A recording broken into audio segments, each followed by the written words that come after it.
Hello viewers, in today's class we are going to discuss these two important integrals, right?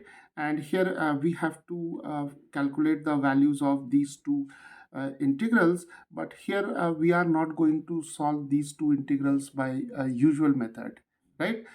Actually, these two integrals can be solved by making a trigonometric substitution and then using integration by parts, right?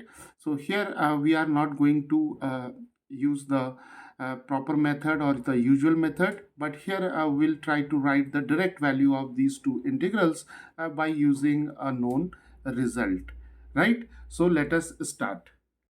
So now let us first take a close look at these two integrals, right?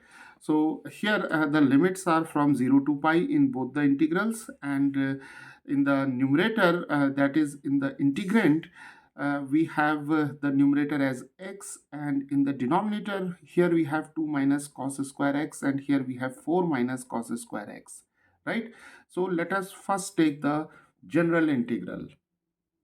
Now the general integral, it goes like this. So if we have an integral from 0 to pi and the integrand is x divided by a square minus cos square x dx, right? So now we can see that this integral is similar to these two one, right? And here this quantity a must be greater than 1. So this is the important condition here, right? So a must be greater than 1 and the limit should be 0 to pi, right? Then what is the value of this integral, right? So the direct value of this integral can be written as pi square divided by 2a, and then we have square root of a square minus 1, right?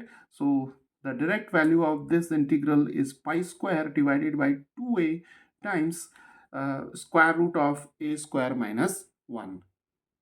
So now let us first take this integral. So we'll compare this integral with this one. So we can write this integral as 0 to pi x divided by, this 2 can be written as square root of 2 square minus cos square x dx, right? So the value of a is square root of 2, which is obviously greater than 1, right?